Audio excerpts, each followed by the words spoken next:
రామ మందిరం మొత్తం కూడా రూపుదిద్దుకుంటా ఉంది. ఇంకా కూడా కొంచెం పనులు ఉన్నాయి. అయినప్పటికీ ఇప్పుడు బాలరాముడి ప్రాణ ప్రతిష్ఠ కోసం ప్రపంచవ్యాప్తంగా ఉన్నటువంటి ప్రజలందరూ కూడా ఎదురు చూస్తున్నటువంటి పరిస్థితి కనిపిస్తూ ఉంది.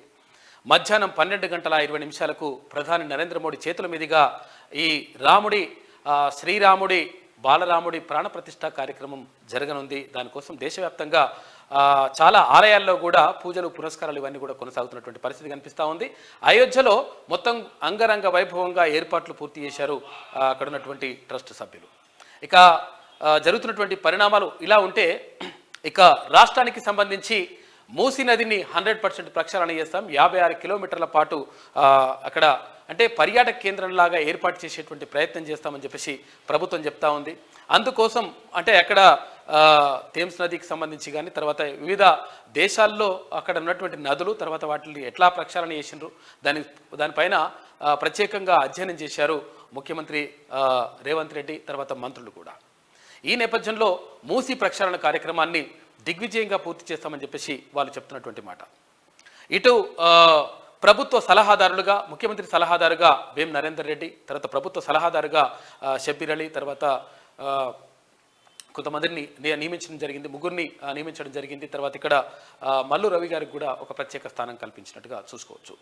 అయితే మొత్తం మీద ఇక్కడ ఈ ఇదిలా ఉంటే మొత్తం అక్కడ 100% కేటీఆర్ మాట్లాడుతుంటే కేటీఆర్ ఇష్టం వచ్చినట్టుగా మాట్లాడుతున్నటువంటి మాటలపైన అక్కడ మంత్రులు కోమటిరెడ్డి వెంకటరెడ్డి, తర్వాత అక్కడ ఎమ్మెల్సీ జగిత్యాలకు సంబంధించి జీవన్ రెడ్డి గారు, చాలామంది కూడా అంటే ఇష్టం వచ్చినట్టుగా మాట్లాడడానికి అసలు ఏమైనా ఉన్నదా నీకు అని చెప్పేసి వాళ్ళు ప్రశ్నించినటువంటి పరిస్థితిని కూడా చూసుకోవచ్చు. అయితే పాఠశాలలకు సంబంధించి ప్రభుత్వ పాఠశాలల బలోపేతానికి సంబంధించి అక్కడ మంత్రి పొంగులేటి శ్రీనివాసరెడ్డి గారు ప్రత్యేకంగా దానిపైన దృష్టి పెట్టినట్టుగా కనిపిస్తూ ఉంది. ఎక్కడెక్కడ ఎలా పాఠశాలల పరిస్థితి ఏంటి దానిపైన వివరాలు ఇవ్వండి అని చెప్పేసి అధికారులను ఆదేశించారు పొంగులేటి శ్రీనివాసరెడ్డి.